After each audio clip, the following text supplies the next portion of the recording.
In the city of Nairobi, life moved fast. Cars rushed, people shouted, and lights shone late into the night. Yet, among all the noise and movement, Zuri always found a reason to stop. She was young, beautiful, and known across the city as a billionaire who cared for others. While many rich people spent their money on parties and clothes, Zuri spent hers on people who had nothing. Every weekend, she went out with her team to share food with the poor who lived on the streets.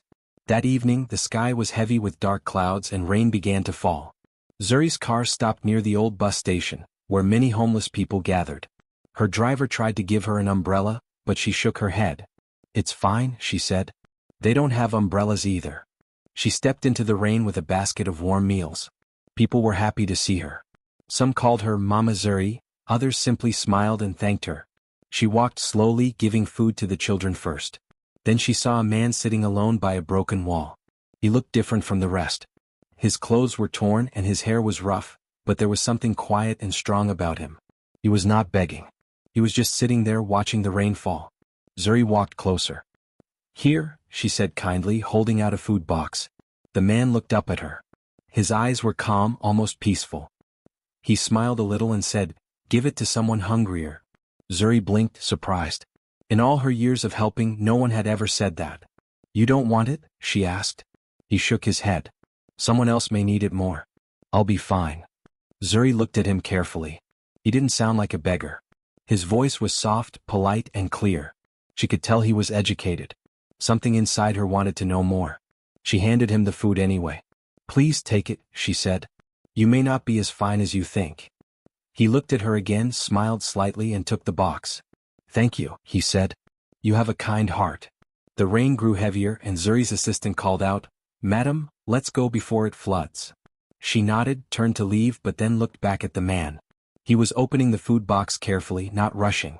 When a hungry child came running by, he gave half of his food to the child. Zuri watched silently from a distance. That one act touched her deeply. That night, back in her mansion, Zuri couldn't stop thinking about him. Who was he? Why did he refuse food and then share it with someone else? Most people in his position would have eaten quickly, afraid someone might take it away. But not him. There was peace in his face, a peace that money could not buy. The next day she returned to the same place. The man was not there. She waited for a while, talking to a few others, but no one seemed to know him. For the next few days she kept coming back. Sometimes she saw him, sometimes she didn't. When he was there, they would talk a little. He told her his name was Tendo. He said he didn't like to talk about his past, but he liked to watch people and learn from life. Zuri noticed how he listened more than he spoke. He never begged for money or asked for favors. He always thanked her politely and spoke kindly to others around him. There was something about his calmness that made her want to stay longer each time. One day she asked, "Tendo, what do you do here all day?" He smiled and said, "I think.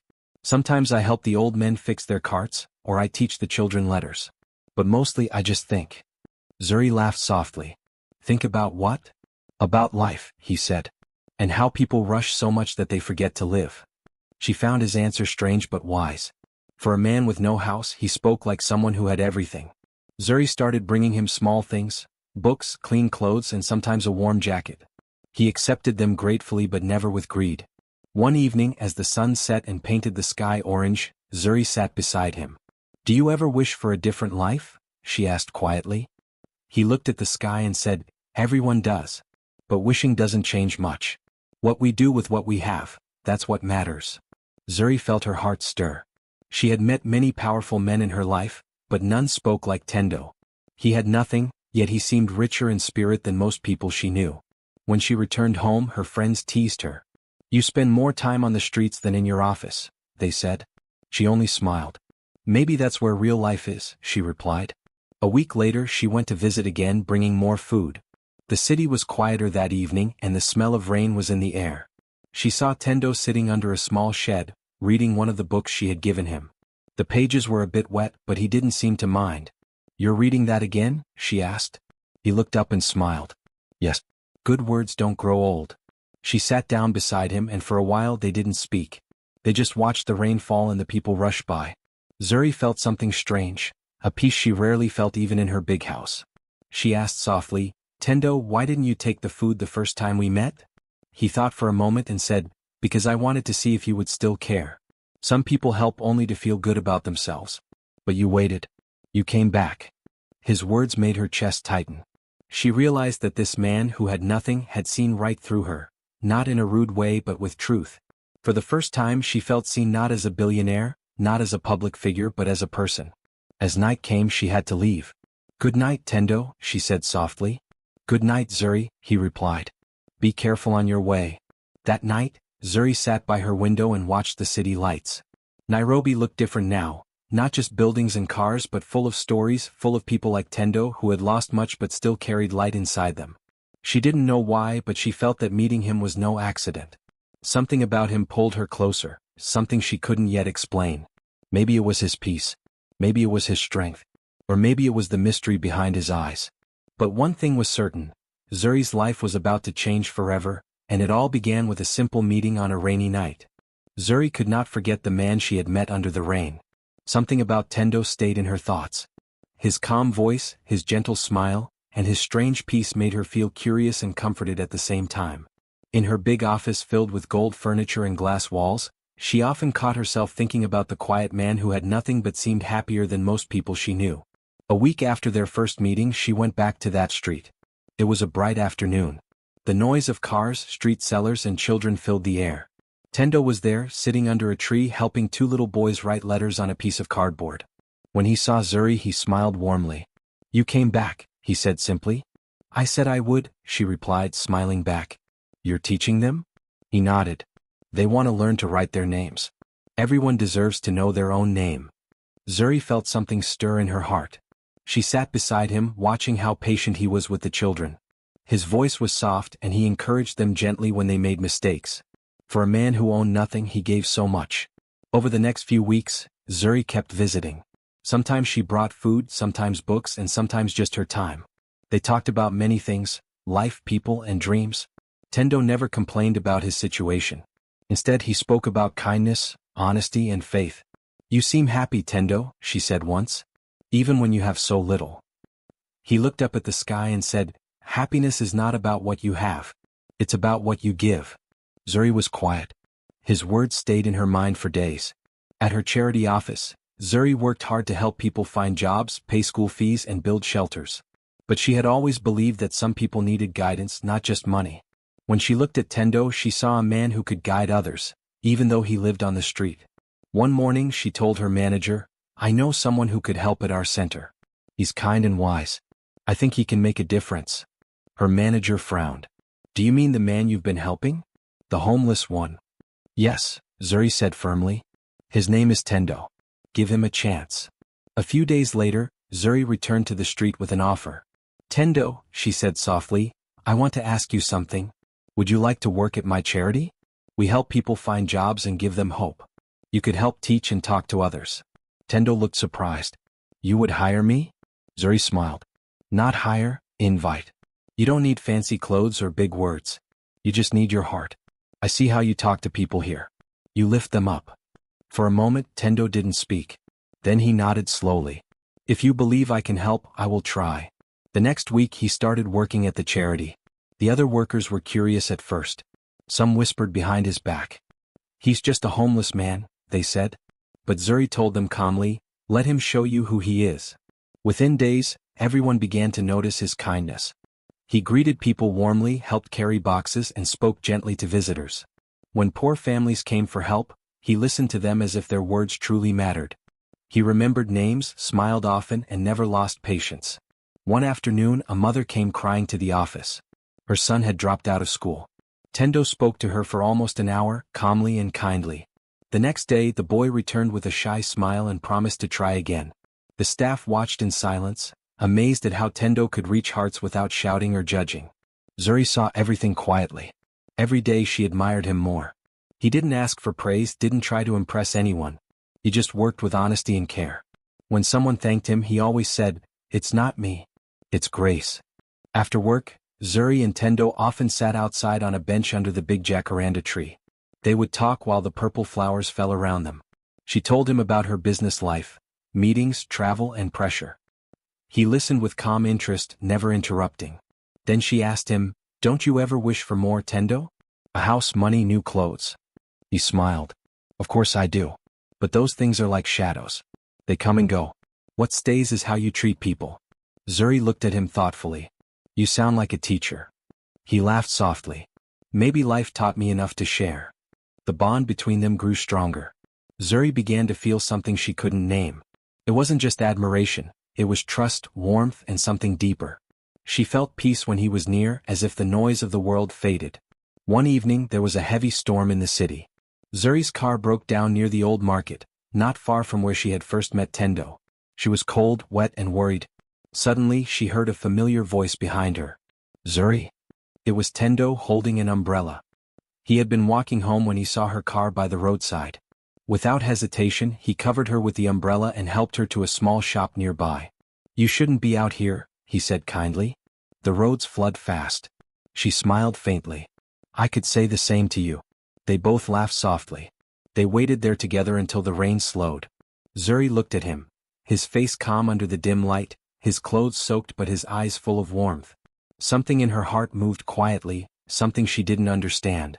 When they returned to her car, she said, Thank you for helping me, Tendo. He shook his head. You've helped me more than you know.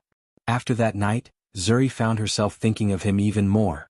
At her meetings, during lunch, even before sleeping. His voice echoed in her mind. She didn't understand why a man with nothing could make her feel more complete than anyone she had ever met. A few weeks later, her charity organized a big event to celebrate their work. Many guests came, politicians, businessmen, and city leaders.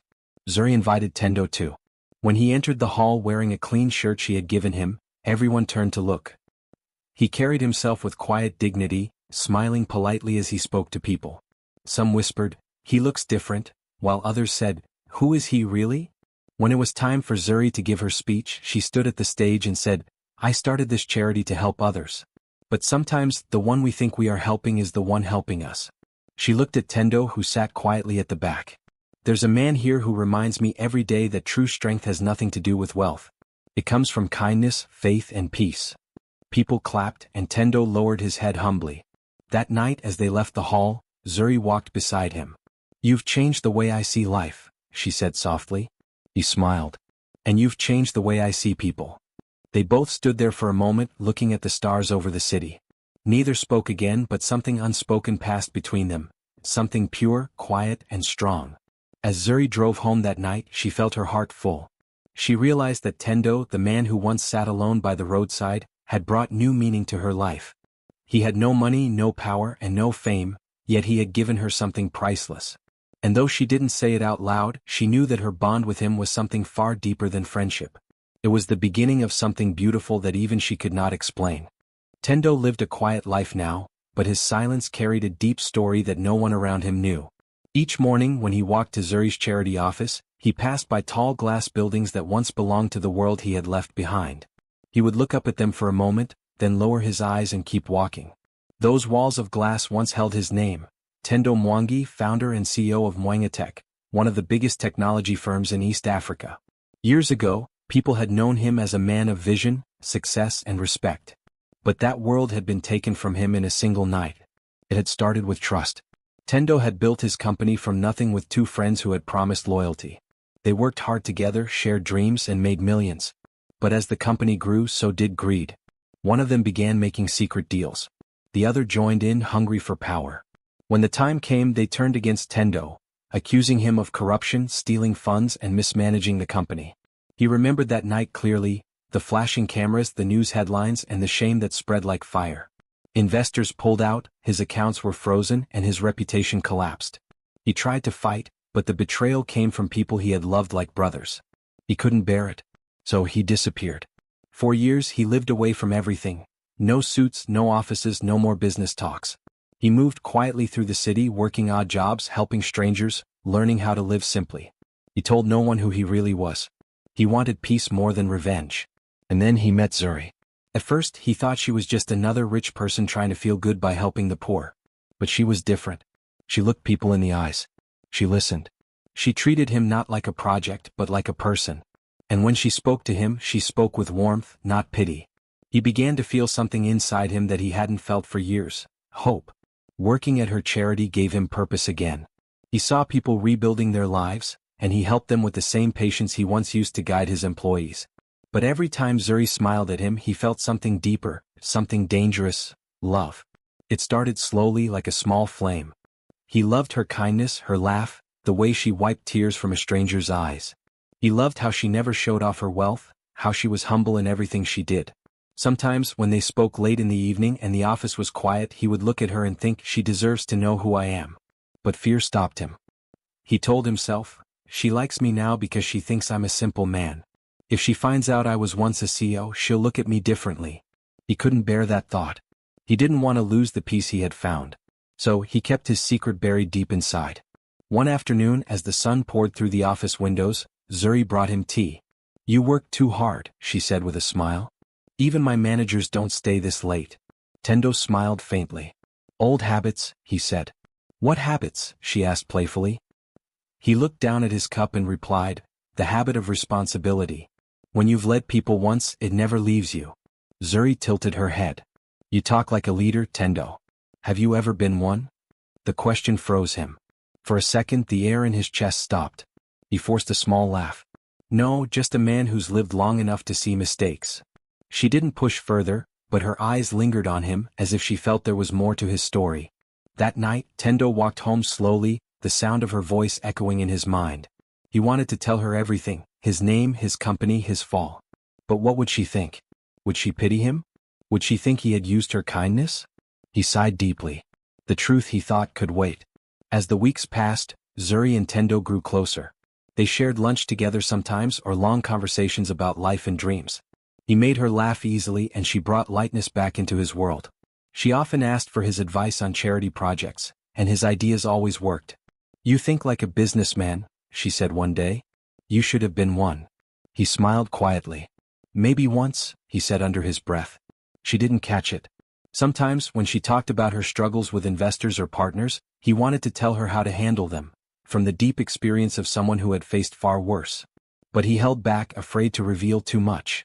At night, when he lay on his thin mattress in his small room, he thought about her, her voice, her kindness, her faith in him. It scared him how much he cared. Love, he told himself, was not meant for him anymore. He had lost everything once. He couldn't risk losing his heart now. One evening, Zuri invited him to a dinner at her house with her team. It was a big, bright home filled with laughter and music. Tendo felt nervous. The lights, the guests, the wealth, it all reminded him of the world he had left behind. Zuri introduced him to everyone, proudly saying, "This is Tendo. He's one of the best people in our team." He nodded politely, answering questions with calm and grace. Many were surprised by how intelligent and well-spoken he was. You talk like someone who's been in business, one guest said. Tendo smiled. Maybe life is the biggest business of all. Zuri laughed softly at his answer. But inside something stirred. She knew there was something about Tendo that didn't fit the picture. His posture, his way of speaking, his confidence. He didn't seem like a man who had lived on the streets all his life. After everyone left, she found him outside, standing quietly by the garden. You looked uncomfortable tonight, she said gently. I'm not used to bright lights anymore, he replied. You seem like someone who once was, she said, watching his face. He met her eyes and for a moment he almost told her everything. But then he looked away. Maybe in another life, he whispered. When he walked home that night, the truth weighed heavily on him. His past and present were two worlds pulling him apart. One was filled with pain and betrayal, the other with kindness and love. He wondered how long he could keep them from colliding. As days turned into weeks, his love for Zuri only grew stronger. Sometimes he caught her looking at him with a warmth that made his heart beat faster. But each time he reminded himself, she doesn't know who you are. One rainy evening, Tendo sat by his window watching lightning flash across the sky. He opened an old box under his bed. Inside were a few papers, the last pieces of his old life. A company badge, a newspaper with his face, and a letter from his lawyer telling him that his name had never been cleared. He touched the paper gently, then closed the box. He whispered to himself, not yet. She must never know. And yet, deep inside, he knew secrets never stayed buried forever. For now, he was Tendo, a quiet man who had found peace in humility. But the truth waited like a shadow behind his smile. And though he feared what would happen when Zuri discovered who he truly was, he could not stop his heart from falling for her, quietly, deeply, and completely. The sky over Nairobi was gray that morning, and Zuri felt a strange heaviness in the air. She sat at her desk, staring at the reports her team had just handed her. Her charity's main project, a large food distribution network, was in trouble. Funds had gone missing, accounts were unbalanced, and deliveries were delayed. Several donors had started pulling out, saying they no longer trusted the organization. It was chaos. Zuri pressed her fingers to her forehead. "How did this happen?" she whispered. Her voice trembled slightly. For years she had worked hard to build her name as an honest and strong woman. Now, everything she had done for others was falling apart. Her manager, Amani, stood near the door. "We're trying to fix it, madam," he said. "But the system is too complicated. The money trail doesn't make sense." Zuri sighed. "Call everyone. We'll meet in the conference room in an hour." When everyone gathered, the mood was tense. Some looked angry, others afraid. People argued, pointing fingers and blaming one another. Zuri tried to stay calm, but she felt the pressure growing heavier with every passing minute. In the corner of the room, Tendo sat quietly, listening. He didn't speak, but his eyes moved from one face to another, reading their expressions. He could see fear, confusion, and guilt. After years of leading companies, he recognized the signs of a crisis, and of lies. Finally, when the noise grew too loud, he stood up. His voice was calm but strong. "May I see the reports?" Zuri looked at him, surprised. "You don't have to worry about this, Tendo. It's complicated." He met her eyes and said softly, "Please? Let me try." Something in his tone made her hand over the files. He went through them carefully, page by page, tracing numbers, comparing dates, and checking signatures. His face grew serious, and for the first time, Zuri noticed a sharp focus in his eyes, not the calm look of a quiet man, but the steady gaze of someone who had done this 1,000 times before. He pointed to one sheet. "Here," he said. "This payment was made twice, once from your main account and once from a shadow account. Whoever did this is trying to make the loss look like a mistake." The room fell silent. Everyone stared at him. "How do you know that?" asked Amani. Tendo didn't answer right away. He continued to flip through the papers. Then he said, "Because this isn't the first time I've seen something like this." He spent the next hour going through every file. He wrote notes, drew diagrams, and made quick calculations. Within a few hours, he had found the main problem. A small group of workers had been changing transaction codes and moving small amounts of money into a fake account. Zuri watched him, amazed.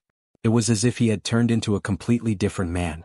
His movements were confident, his voice sure, and his mind sharp. He explained things clearly, showing everyone how the fraud worked and how to fix it. When he finished, he leaned back and said quietly, "If you change the security codes and freeze these accounts, the rest can be repaired within a week." Zuri could only stare. "Tendo," she said slowly, "how did you know all of this? How do you understand business reports and systems like that?" The room grew silent. Everyone waited for his answer. Tendo looked down at his hands. He stayed quiet for a long time, as if deciding whether to speak. Then he took a deep breath. "Because this is the world I once lived in," he said softly. "Before I came here, I wasn't a poor man. I was a CEO of one of the biggest companies in this country." Gasps filled the room.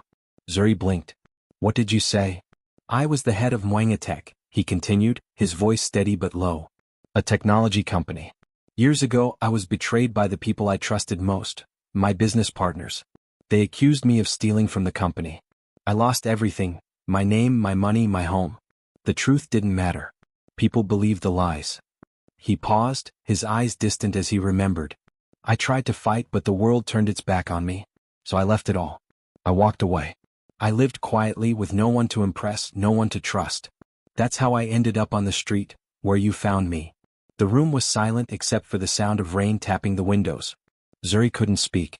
Her heart raced. All this time she had thought Tendo was just a simple man with a kind soul. She had never imagined he had once been someone powerful, someone who had built and lost an empire. Finally she whispered, "Why didn't you tell me?" He smiled sadly. "Because I didn't want you to see me through my past. I didn't want pity. I didn't want to be the fallen man people once admired. I wanted to live as just Tendo, the man who could find peace in small things." Zuri felt tears sting her eyes. She walked closer and said softly, "You were never poor, Tendo. You just lost your way." He looked at her with quiet eyes. "Maybe," he said. "But losing everything taught me what really matters. Not money. Not titles. Just truth and people like you." Zuri took a deep breath. She turned to her team and said firmly, "You all heard what he said. Tendo just saved this organization. From today he's our head advisor." The staff clapped softly, some in awe, others in guilt for how they had once judged him. Later that evening, when everyone had gone home, Zuri and Tendo sat together in her office.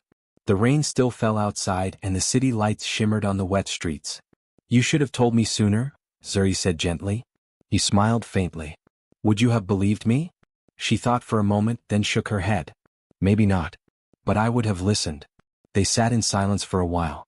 Then she said, "You know, I used to think I was helping you. But today you helped me." He looked at her with warmth. "We helped each other," he said. Zuri turned to face him fully. "What will you do now? You could start again, you know. You have the skills." He smiled softly. "Maybe. But I think I'd rather stay here. Helping people like me is better than chasing wealth again. This is where I feel alive." She nodded, her heart heavy with admiration. "You're a rare man, Tendo." He looked at her for a long moment. "And you're a rare woman, Zuri. Not many would see past my torn clothes and give me a chance." For a moment they said nothing. The silence between them was full, not of words but of understanding. Zuri felt something shift inside her. The man she had once seen as poor had turned out to be richer in courage and wisdom than anyone she had met. His story, though filled with pain, carried strength. She smiled softly and said, "Maybe it was fate that brought you to me." Tendo's lips curved in a gentle smile. "Maybe it was kindness." Outside, the rain began to slow, and the city lights grew brighter. For the first time in weeks, Zuri felt calm. The crisis had passed, the truth was out, and the man she had trusted most had proven himself beyond doubt. As they stood to leave, she turned to him once more. "Tendo," she said, "your past doesn't define you. Your heart does." He bowed his head slightly. "And your faith gave me back mine." They walked out together into the cool night, side by side. The storm had ended, both in the sky and in their hearts. Weeks passed after the storm in Zuri's company, and peace slowly returned. The stolen money was recovered, the false workers were removed, and new donors began to trust the organization again. The newspapers that once questioned Zuri's leadership now wrote headlines like, "Charity saved by a humble genius." People wanted to know who this mysterious man was, the quiet worker who had saved everything. When they found out his name, the truth spread quickly.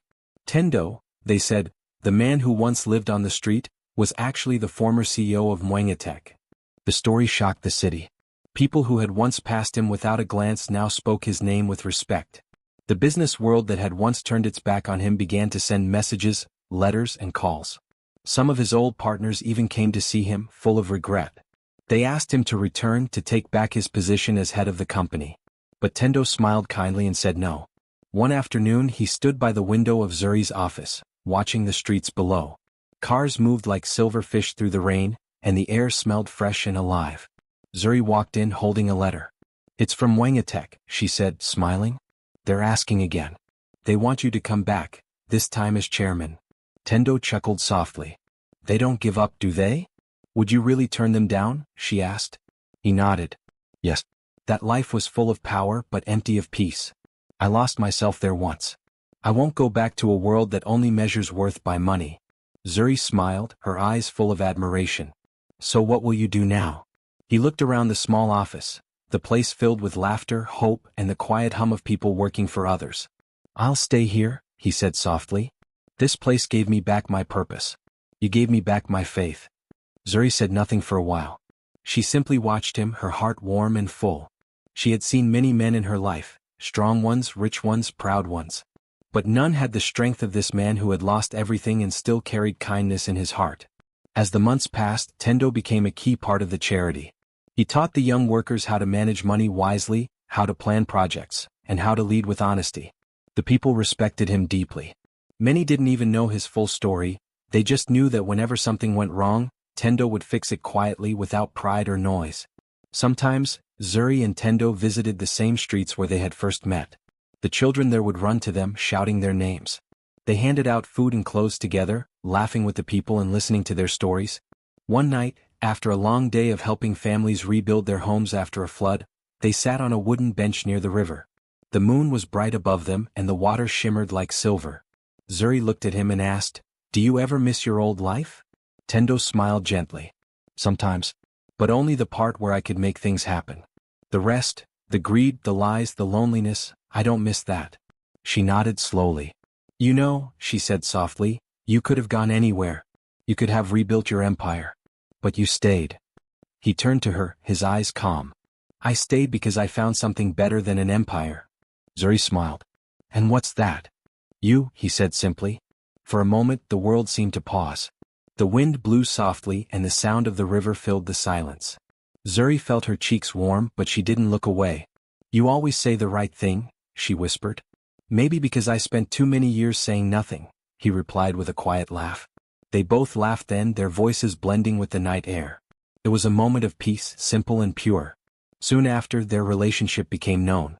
People admired them not because they were powerful but because they were real.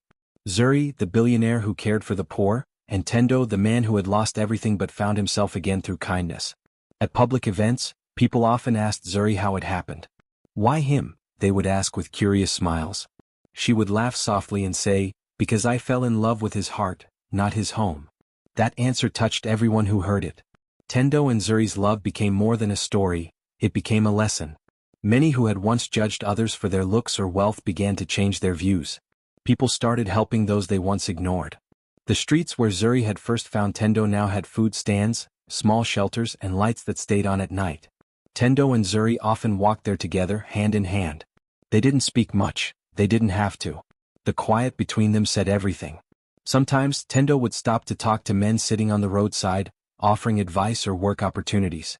I know how it feels to be invisible, he would tell them. But remember, your story isn't over yet. Those words spread like fire through the city. Soon, people began calling him the heart of Nairobi. Years later, the charity grew into something even larger, a foundation that built homes, schools, and hospitals across the country.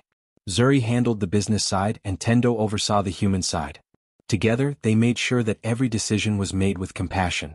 One morning, a journalist came to interview them. He looked at Tendo and said, "You were once one of the richest men in Africa. Do you regret losing it all?"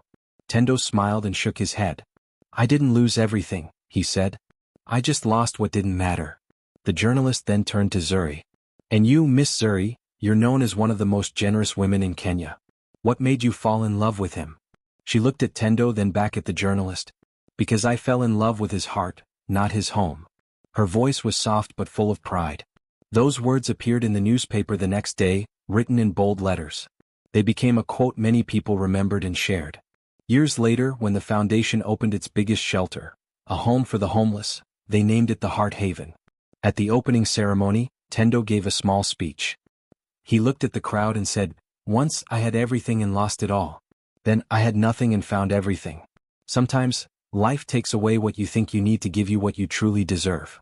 The people cheered, some with tears in their eyes. After the ceremony, Zuri and Tendo stood together, watching the children playing near the building. The sun was setting and the sky glowed orange and gold.